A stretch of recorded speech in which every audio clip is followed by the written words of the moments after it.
Good morning, students. I'm back with you with another interesting poem of your book Hornbill. The name of the poem is The Voice of the Rain, which is written by Walt Whitman. First of all, I'm going to tell you about the poet. The name of the poet is Walter Whitman. Walter Walt Whitman was an American poet, essayist, and journalist. A humanist, he was a part of transition between transcendentalism and realism, incorporating both views in his work. Whitman is among the most influential poets in the American canon, often called the father of free verse. The poet of the poem was a essayist and journalist both. Now I'm going to tell you the summary, the poem. First of all, I'm gonna read poem for you. And who art thou? Said I to the soft falling shower, which, strange to tell, gave me an answer. And here translated. And who art thou?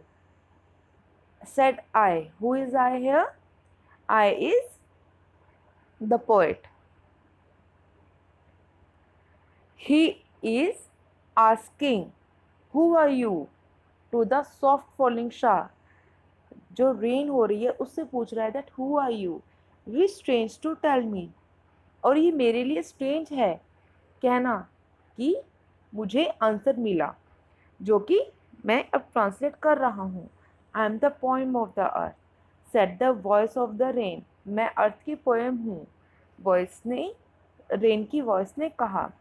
Basically this poem is the conversation between the poet and the rain. ये जो poem है हमारी ये एक conversation है poet और rain के बीच में. Eternal I rise impalpable out of the land and the bottomless sea, upward to the heaven whence visually formed altogether changed and yet the same. What the rain is answering? That I am the poem of the earth, eternally.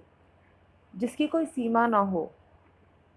वो क्या कह रही है? मैं अर्थ से rise होती हूँ, उठती हूँ, हेवन की तरफ जाती हूँ, अपनी फॉर्म को चेंज करती हूँ, फिर भी मैं सेम हूँ.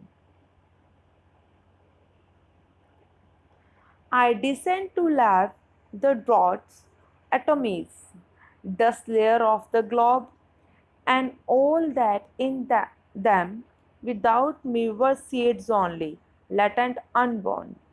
And forever, by day and night, I give back life to my own origin and make pure and beautify it. Now what the rain is saying, I descend to lave the droughts. मैं pour down होती हूँ. Descend means गिरना. pour down होती हूँ जहाँ पर drought होता है, सूखा. एटॉमीज छोटे छोटे कण. Dust layers of the globe जो अर्थ की सरफेस पे छोटे छोटे कण होते हैं जहाँ पर गंदगी पाई जाती है. मैं वहाँ पर गिरती हूँ उसे साफ करने के लिए. And all that in them without me were seeds only latent unborn. और मेरे बिना जो सीड्स होते हैं वो अनबोर्न रह जाएंगे. मैं उनको लाइफ देने के लिए अर्थ पर आती हूँ. And for ever by day and night. और हमेशा ऐसा करती हूँ चाहे दिन है चाहे रात. I give back life to my own origin. मैं अपने खुद के ओरिजिन को, जो अर्थ है रेन ने उसको अपना ओरिजिन बताया है क्योंकि वहीं से जो वाटर वेपर्स होते हैं वो उड़ते हैं. तो I give back life to my own origin. मैं अपने ही ओरिजिन को लाइफ देती हूँ. And make purify and beautify it. और इसको प्योर और ब्यूटिफाई बनाती हूँ, ब्यूटीफुल बनाती हूँ. Now the poet has compared rain and the song. For song issuing from its birthplace after fulfillment, when ring, record and unrecord, duly with love returns.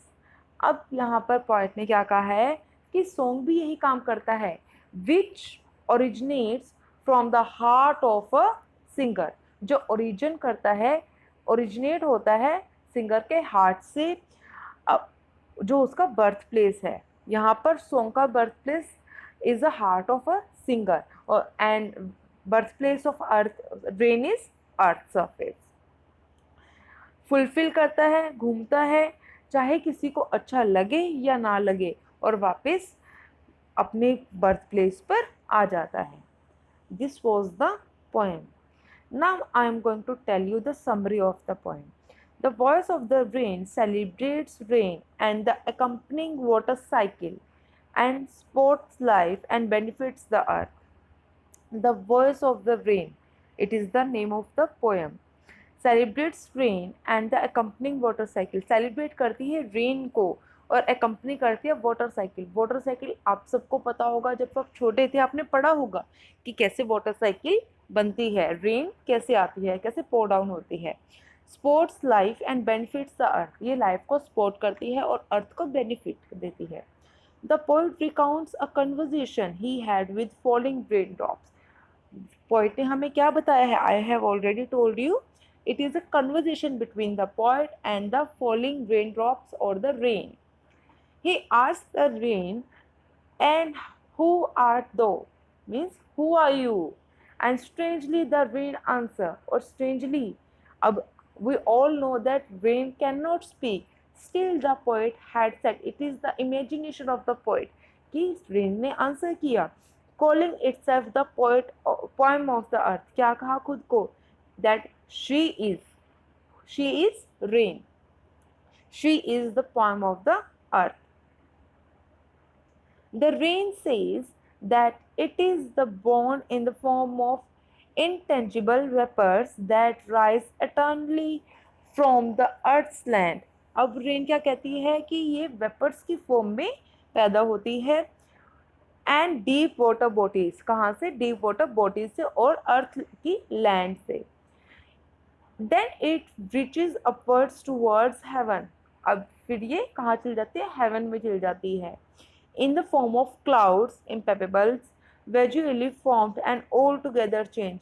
clouds की form में, जो अपनी form को change कर लेती है। Yet at its core it remains the same as it was at birth। फिर भी ये सेम है जिस फॉर्म में ये क्लाउड्स बनी थी। किस फॉर्म में बनी थी? वाटर वेपर्स, भाप की फॉर्म में, वाटर वेपर्स के फॉर्म में, फिर और ये फिर क्लाउड्स बनती है और पोर डाउन होती है रेन के फॉर्म में। फिर भी इसकी जो ये चेंज हो गई है, still it is same. Then returns to it origin, और वापस ही आ जाती है अपने ओरिजिन से, द अर्थ पर। As rain drops to wash away the dust and rejuvenate the drought return and dry land. क्यों आती है? डस्ट को रिमूव करने और ड्रॉट्स, जो सूखे एरियाज को होता है वहाँ पर, और अर्थ को लाइफ देने के लिए। The poet compares the rain to a poem and song. अब पोएट ने क्या किया है? कंपेयर किया है रेन को पोएम और सॉन्ग के साथ। A song is born in the heart of a human. एक जो सॉन्ग है वो कहाँ बोर्न होता है? किसी भी ह्यूमन के हार्ट में। And after giving pleasure and joy to one, और किसी को भी जॉय या प्लेजर देने, खुशी देने के बाद, and all come back to the creator in form of appreciation, और वापस आता है इन फॉर्म ऑफ एप्रिसिएशन, जहाँ से वो ओरिजिनेट हुआ था। This was the summary of the chapter. Now, similarly, rain originates from the earth and bottomless sea. Rain कहाँ से originate होती है? Earth से और bottomless sea से। Soars up to heaven taking the form of clouds and comes back to give joy to its birthplace, that is earth, and makes it clean, pure and purified। ये originate होती है अर्थ से, cloud की form में बनती है और उसके बाद वापस आ जाती है अर्थ को क्लीन, प्योरीफाई एंड ब्यूटीफुल बनाने के लिए। Now I'm gonna tell you, this was the summary of the chapter. I'm gonna tell you the poetic device which the poet mainly has used in this poem. The poetic device which he has used in the poem is personification. First of all, I'm going to tell you what is the personification. Personification mean to give any non-living thing a quality of a living being.